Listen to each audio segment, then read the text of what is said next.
ಬಲ್ಲಾಳರು ಬೆಂಡಾಗಿ ನೆಲಕ್ಕೆ ಬಿದ್ದು ನೋವಲ್ಲಿ ನಲುಗಿ ಕಿರುಚಿದರು.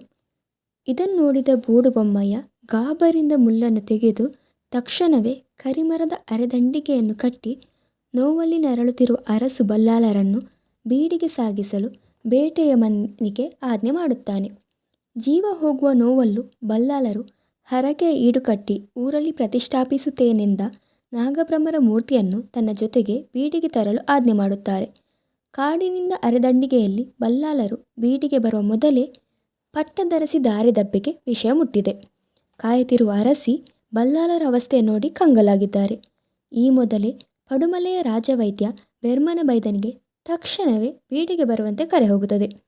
ಅರಸ ಬಲ್ಲಾಳರಿಗೆ ಕಾಸರಕದ ಮುಳ್ಳು ಚುಚ್ಚಿದ ವಿಷಯ ತಿಳಿದ ತಕ್ಷಣವೇ ಬೀಡಿನ ವೈದ್ಯನಾದ ಬೆರ್ಮನಬೈದ ಓಡೋಡಿ ಬಂದು ಔಷಧಿಯ ಬೇರು ಸೊಪ್ಪನ್ನು ತಿಕ್ಕಿ ತೀಡಿ ಲೇಪ ಹಚ್ಚುತ್ತಾನೆ.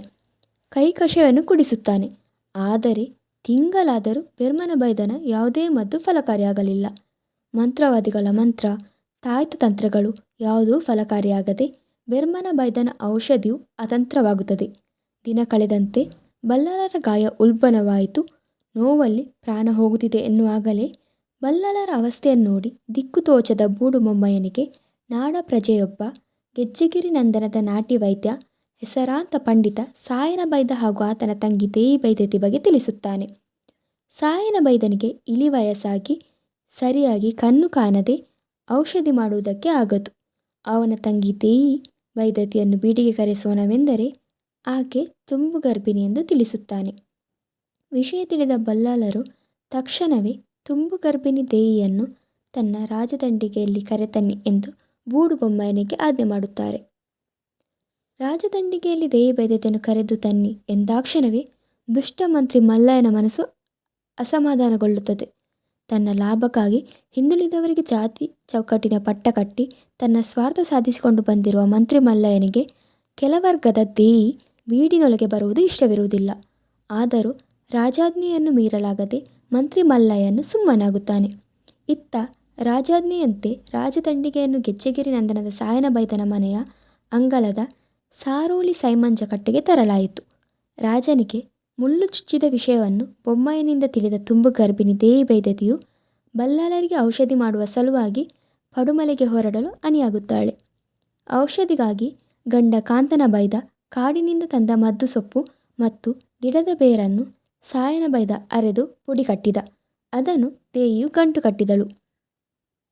ನಂತರ ಕುಲದೇವರಾದ ಕೆಮ್ಮಲೆಯ ನಾಗಬ್ರಹ್ಮರ ಪ್ರಾರ್ಥನೆ ಮಾಡಿ ತುಳಸಿ ಕಟ್ಟೆಗೆ ಪೂಜೆ ಸಲ್ಲಿಸಿದಳು.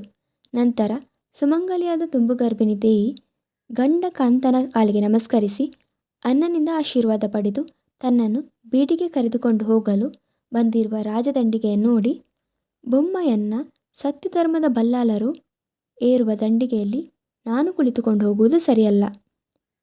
ಬೂಡಿನ ಅರಸರು ನನಗೆ ಕೊಟ್ಟ ಗೌರವಕ್ಕಾಗಿ ಈ ಔಷಧಿಯ ಗಂಟನ್ನು ಮಾತ್ರ ದಂಡಿಗೆಯಲ್ಲಿಟ್ಟು ನಾನು ನಡೆದುಕೊಂಡೇ ಬರುತ್ತೇನೆ ಎಂದ ದೇಯಿ ಬೈದತಿ ದಂಡಿಗೆಯನ್ನು ಕೈಯಲ್ಲಿ ಹಿಡಿದುಕೊಂಡೇ ಬೂಡಿನ ಕಡೆ ಹೆಜ್ಜೆ ಹಾಕುತ್ತಾಳೆ. ಕಾಡಿನಲ್ಲಿ ಬಲ್ಲಾಳರ ಕಾಲಿಗೆ ಮುಳ್ಳು ಚುಚ್ಚಿದು ನೆಪ ಮಾತ್ರ. ತುಳುನಾಡಿನ ಅನ್ಯಾಯವನ್ನು ಅಂತ್ಯಗೊಳಿಸಲು ದೇಯಿಯ ಗರ್ಭದಲ್ಲಿರುವ ಬೈದೇರ್ಲನ್ನು ಬೀಡಿಗೆ ಬರಮಾಡಿಕೊಳ್ಳುವುದು ಕೆಮ್ಮಲೆಯ ನಾಗಬ್ರಹ್ಮರ ಒಂದು ಸೂತ್ರ. ದಂಡಿಗೆಯೊಂದಿಗೆ ಪಡುಮಲೆಯ ಚಾವಡಿಗೆ ದೇಯಿ ಕಾಲು ಇಡುತ್ತಿದ್ದಾಗಲೇ ಓಡಿ ಬಂದ ಬಲ್ಲಾಳರ ಪಟ್ಟಧರಿಸಿ ದಾರದಬ್ಬೆಯು ದೇಯಿಯ ಕೈ ಹಿಡಿದು, ದೇಯಿ, ನನ್ನ ಕುಂಕುಮ ಭಾಗ್ಯ ಉಳಿಸು, ನನ್ನ ಗಂಡನನ್ನು ಸಾವಿನಿಂದ ಪಾರು ಮಾಡು ಎಂದು ಬೇಡಿಕೊಂಡಳು. Next wait for part 6.